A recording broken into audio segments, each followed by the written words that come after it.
25% of people reach for their cell phone within the first minute of waking up. Are you one of them? Over 50% check messages within 10 minutes. But when you wake up in the morning and check your phone first thing, it's like inviting 100 people into the bedroom of your mind. Now your mind is overwhelmed with everything you should have done, that you have to do, everything you need to do, competing from ads to emails to notifications, and all of a sudden, you're starting the day overwhelmed. It's the four N's of distractions: news, notifications, negativity, and noise. Now, if you got a good night's sleep, you're starting the day at 0. When you start the day with news, negativity, notifications, and noise, you're now at a -4 and dragging yourself up for the rest of the day. After this video, you'll know the 4 habits to have the perfect morning routine. The first morning habit is thankfulness. I think for so many of us, we've heard about gratitude so many times in our life, but often it feels like kind of soft and kind of fluffy as a quality. And I think we look at gratitude as something we've overheard, it's been oversaid. What's amazing though, is that if you're present in gratitude, you can't be anywhere else. Studies show that if you're having a thankful thought, you can't have a worry-filled thought at the same time. If you're having a grateful thought, you can't have an anxious thought at the same time. Gratitude and anxiety can't rent space in your mind at the same time. But for gratitude to work in that way, it requires a specific approach. Now, I know what you're thinking. Jay, my alarm's on my phone. I meditate with you before I go to bed on my phone. Like, how do I live without it? And actually, what I'd say, it's what we do on our phone that makes the difference. What if you grabbed your phone and sent a message to your friend expressing gratitude? To a family member expressing gratitude? It doesn't have to be a thesis or an essay. It can truly just be 2 paragraphs. And your first thought of the day becomes expressed gratitude. Now, for gratitude to work how I was explaining, or thankfulness to work how I was explaining, it requires it not only to be expressed, but to be specific and personal. A lot of us may have gratitude journals, which are beautiful, but often that gratitude's never actually shared. And it may not be specific or personal. It could be, I'm grateful for the sky. I'm grateful for waking up today. Again, all beautiful, valuable things. But for gratitude to have its impact, it needs to be expressed, specific, and personal. Let me give you an example. Let's say you threw a party this weekend and you invited all your close friends over, and think of 2 people in your life that came over. I'm gonna think of 2 of my friends, Nick and Joe. Now, when Nick and Joe came over, I got messages from both of them the next day. Nick said, "Thanks, Jay, had a great time." I appreciate that. But Joe sent a message in classic Joe style. "Jay, I had the best time. It was wonderful to spend time with your family. The games were awesome. The food was amazing. I really needed that this week. Thank you so much." Now, which one makes me happier? It's easy. Obviously, Joe's message boosts my happiness. But what the science says is even more fascinating. Not only am I happier receiving Joe's message, Joe's actually happier sending me that message than what Nick did. So what I want you to do for the next 7 days, every morning, you're gonna reach for your phone. I can't stop you from doing that. But the first thing I want you to do before you open up your email or social media is to text a friend or a family member. For the next 7 days, do that. Share how thankful you are, how much you value them, and watch how your life changes. The second habit is inspiration.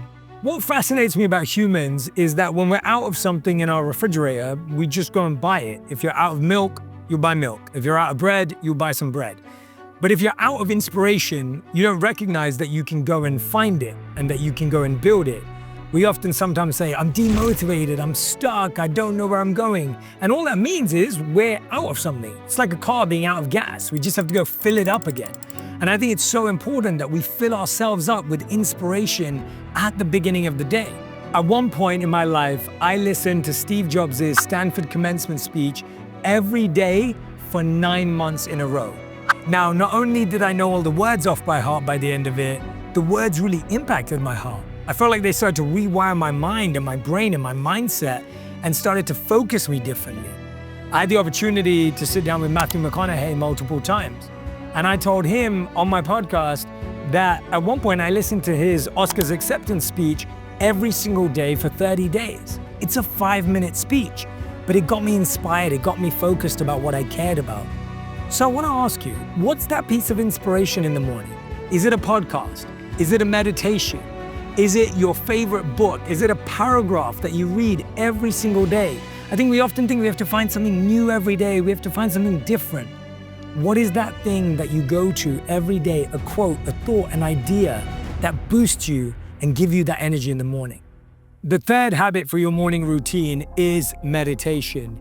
Now, I know what you're thinking. Jay, I tried to meditate, I fell asleep. Jay, I struggle with meditation, I don't know how to do it. Jay, what does it even mean? I'm totally new to it. And I want to simplify it for all of you. There are loads of great techniques out there. You'll find a ton in Think Like a Monk. I have a daily J meditation on Calm every single day for 7 minutes.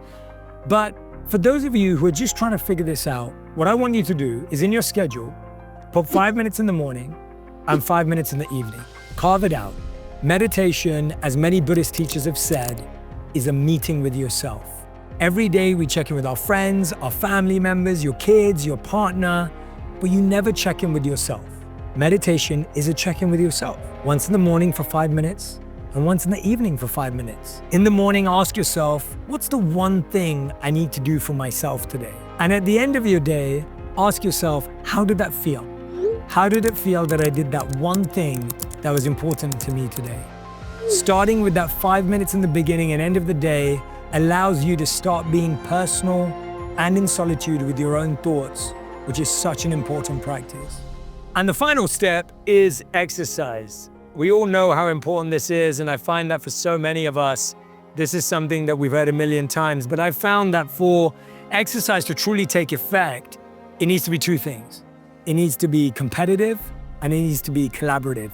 Humans do better when things are gamified, and they do better when things are community-based. Whether it's a group workout, whether it's a friend that you play a sport with every single day with, making things competitive and collaborative make a huge difference. I know so many families that are constantly competing over who gets to 10,000 steps first and who beats that record. But the idea being of like, how can you make what you're doing competitive and collaborative? If you're struggling with any area of your life and it recurringly is something that just feels like you're working against yourself and it feels like it's harder and harder every time, it's because we lack one or two or all three of this next system I'm going to share with you. First is coaching. If you want to get better at something, you need someone who's a few steps ahead of you. You need someone who understands how to help you motivate yourself. Coaching makes a huge difference. The second is you need a commitment. You need a committed, consistent schedule that's going to help you build that momentum. And third, you need community. You need other people that are growing with you, that have the same struggles or similar struggles and want to get better every single day. My intention for you is that you'll trade your negativity for thankfulness. You'll trade your news for inspiration. You'll trade your notifications for meditation, and you'll trade that noise for exercise. And when you do that, you'll be able to spend your morning time in a much more impactful, healthy, and effective way. If you want more videos about health, happiness, habits, and healing, subscribe below. I can't wait for you to continue to be on this journey with me, and I'll see you in the next video.